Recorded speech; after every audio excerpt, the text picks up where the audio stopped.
Coding is start. Baik, Assalamualaikum warahmatullahi wabarakatuh.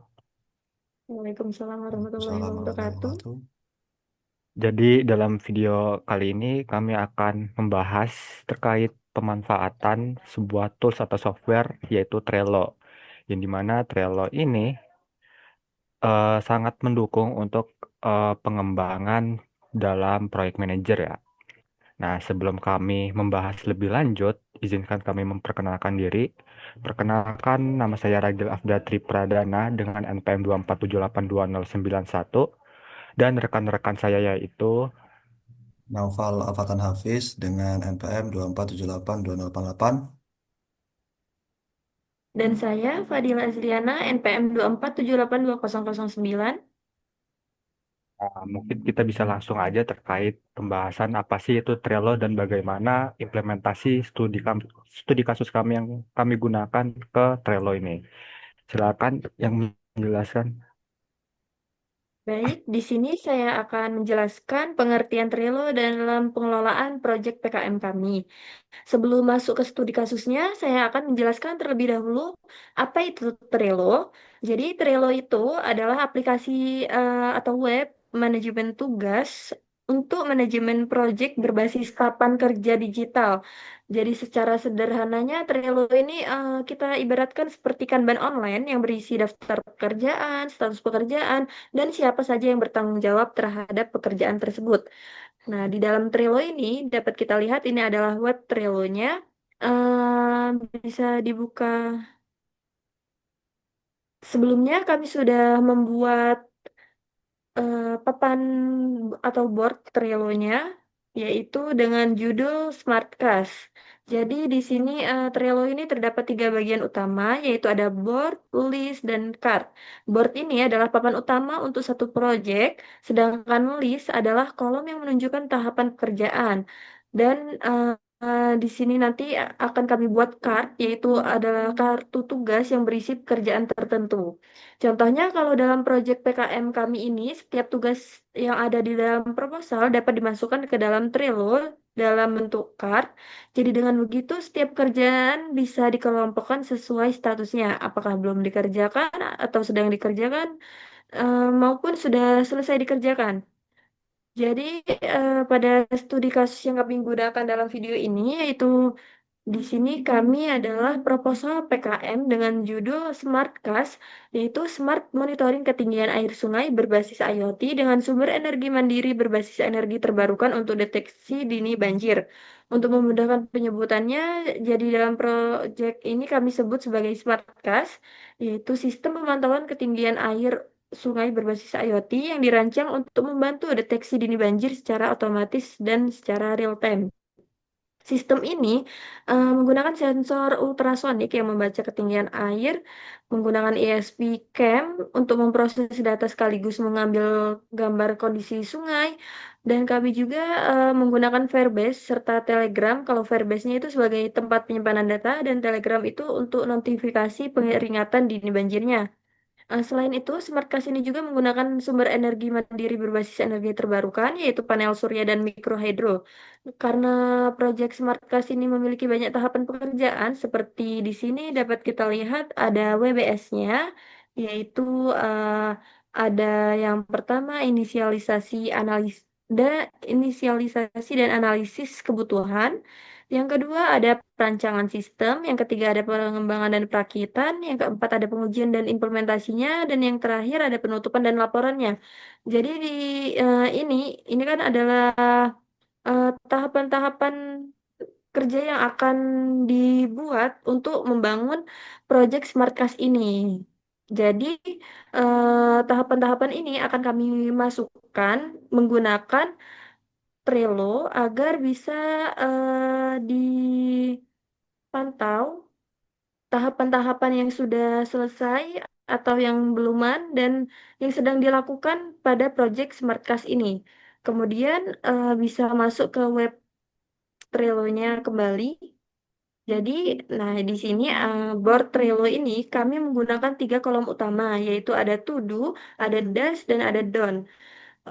Kalau untuk kolom to do ini berisi tugas yang belum dikerjakan.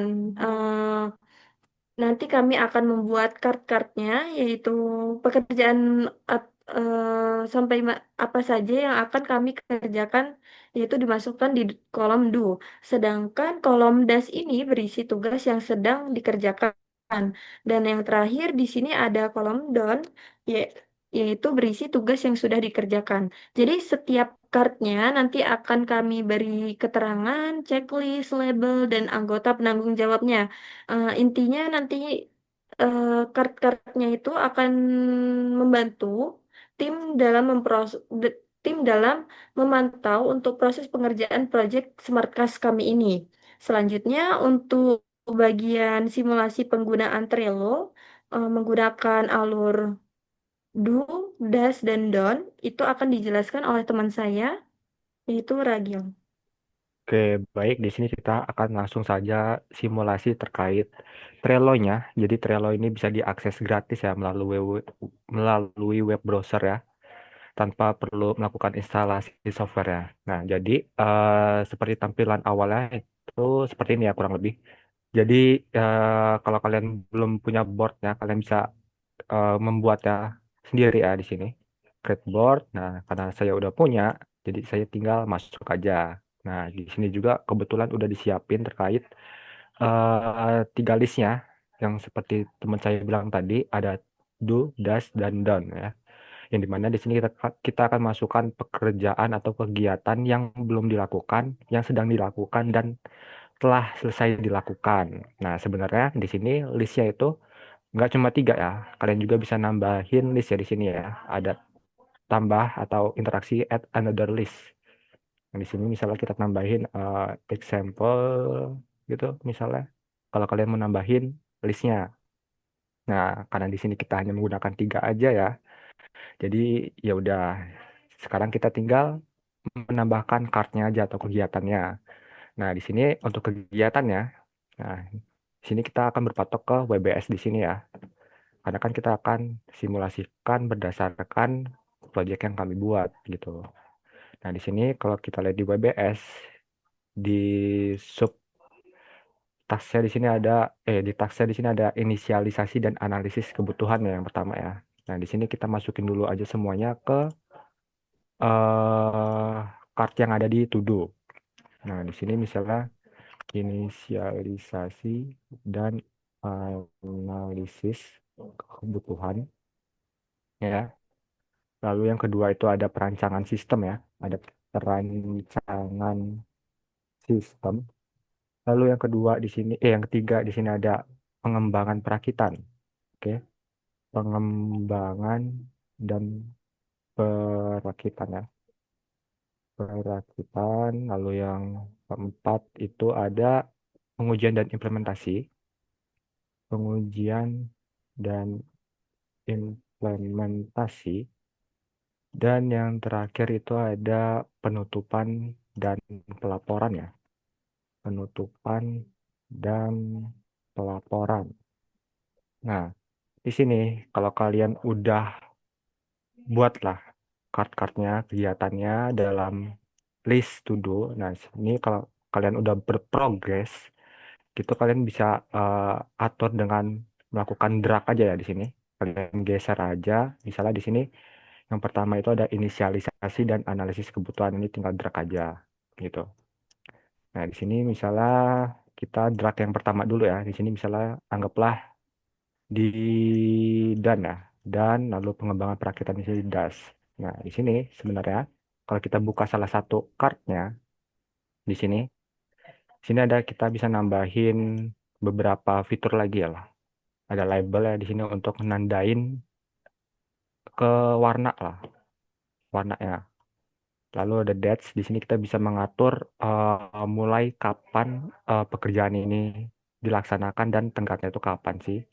Nah, lalu di sini ada fitur checklist yang dimana nanti kita akan bisa memasukkan ini ya, apa namanya, subtasknya di sini nanti. Nah, kita delete sabar ya. Nah, ini member, nah ya, ini untuk pihak-pihak yang terlibat pada kegiatan rancangan sistem ini. Nah, di sini misalnya kita balik lagi ke to-do. Di sini perancangan sistem, kemudian ya perancangan sistem mana tadi? Satu, dua, tiga, empat. Nah ini ya, ini kok di bawah. Nah ini. Pertama itu kan inisialisasi dan analisis kebutuhan. Nah di sini kan ada subtasnya nih, yaitu ada studi literatur, survei lokasi, dan pengadaan komponen. Nah di sini kita bisa menggunakan fitur checklist, ya. Checklist di sini misalnya kita buat dulu yang namanya checklist lah, atau apalah. Nih. Ini ya realisasi. Di sini kita add dulu. Nah, ini kita nambahin add item ya. Jadi kita bisa masukkan progresnya itu lebih rinci lah. Yang dimana di sini ada studi literatur, survei lokasi, ya, studi eh, studi literatur yang kita tambah aja, add lalu survei lokasi kita lalu kita add lagi apa nih? Terakhir pengadaan komponen. Nah, ini udah masuk ke analisis kebutuhan ya sebenarnya. Nah, kita cancel lah karena kita inisialisasi aja. Nah, ini kita bisa melakukan checklist-checklist ya. Jadi di sini kita bisa juga menambahkan subtasnya biar lebih rinci gitu. Nggak cuma subtasnya aja di sini. Kalau mau lebih rinci lagi dengan format yang teks yang panjang ini ada description juga gitu. Nah, kurang lebih seperti itu. Nah, lalu tenggatnya di sini misalnya kita mulai dari 20 Mei. Lalu tenggatnya misalnya tanggal 15 kemarin. Nah, ini kita start ya. Startnya itu 20 Mei. Oke, tenggatnya due-nya berarti 15 Juni ya. Berarti udah lewat ya. Kita save. Oke, overdue ya. Karena kita masih lakuin di to do. Nah, ini juga kita bisa nambahin membernya. Misalnya di sini kita nambahin rekan saya di sini. Nah, anggaplah kita done ya ini. Kita tinggal checklist saja. Nah, lanjut nih di perancangan sistem. Kita masukin lagi nih perancangan sistem itu ada apa aja, desain mekanik, skema elektronika, habis itu arsitektur cloud. Nah, sama seperti tadi, misalnya sini arsitektur,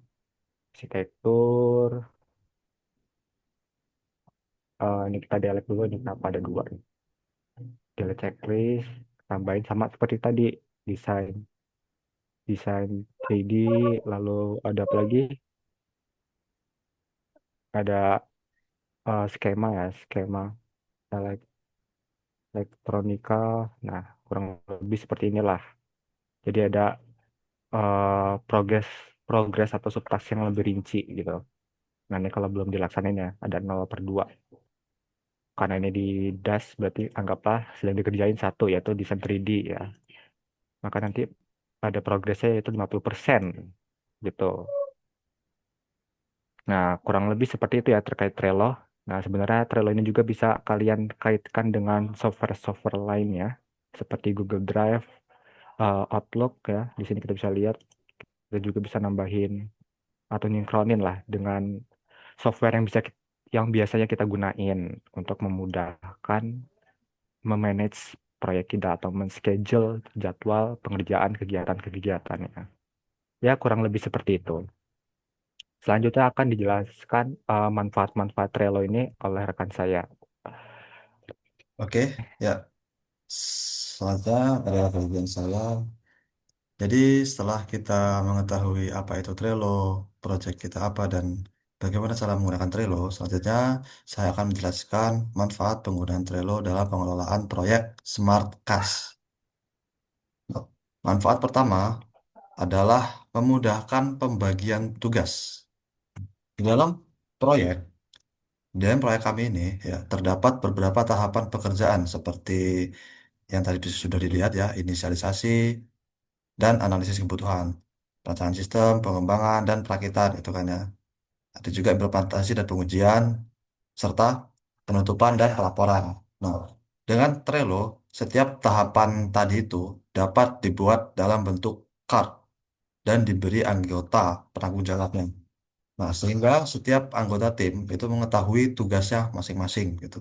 Nah, manfaat kedua adalah memudahkan pemantauan progres pekerjaan. Nah, melalui kolom do, does, and done, ya, tim dapat melihat pekerjaan mana yang harus dikerjakan, belum dikerjakan, pekerjaan mana yang sedang berjalan, dan pekerjaan mana yang belum selesai, yang sudah selesai ya. Nah, hal ini itu membuat progres lebih mudah dipantau tanpa harus bertanya satu persatu kepada anggota tim lainnya. Nah, manfaat ketiga adalah membuat pekerjaannya itu lebih terstruktur. Di dalam setiap card ya, itu terdiri di dalam setiap card, tim dapat menambahkan checklist untuk merinci subtasnya, subpekerjaannya. Nah, contohnya pada card eh, inisialisasi analisis inisialisasi dan analisis kebutuhan ya. Nah, di sana tadi ditambahkan dua tas ya, itu sub-subtasnya gitu kan. Dan setiap anggota juga tuh dapat menambahkan komentar hingga mengubah status pekerjaannya, mencetak checklist dan memperbarui progres sesuai tugasnya gitu. Nah, hal ini nih membantu koordinasi tim agar jauh lebih efektif tanpa adanya masalah miskomunikasi begitu. Nah, manfaat keempat adalah mendukung kolaborasi tim. Nah, Trello ini dapat digunakan bersama-sama oleh seluruh anggota kelompok. Jadi setiap anggota kelompok itu ya sama kayak tadi saya bilang itu dapat menambahkan komentar, mengubah status pekerjaan gitu kan. Jadi koordinasinya jadi jauh lebih efektif. Dan selanjutnya adalah manfaat kelima. Nah, manfaat kelima ini adalah memudahkan dokumentasi proses kerja. Jadi setiap aktivitas proyek itu dapat dicatat melalui card, checklist, label, dan komentar. Nah, dengan begitu Trello tidak hanya digunakan untuk membagi tugas ya, tetapi juga dapat menjadi catatan perkembangan proyek seiring waktu. Tuh.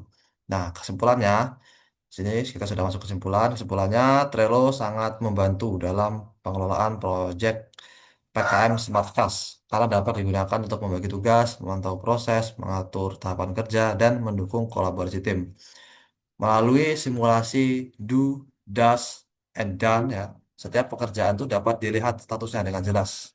Itu mulai dari tugas yang belum dikerjakan, sedang dikerjakan, sampai tugas yang sudah selesai. Dengan demikian, penggunaan Trello membuat pengelolaan proyek Smart Cash itu menjadi jauh lebih terarah, rapi, dan mudah dipantau oleh seluruh anggota tim. Gitu. Dan ya, sekian video penjelasan dari kelompok kami mengenai pemanfaatan Trello pada proyek Sparkas. Ya, terima kasih.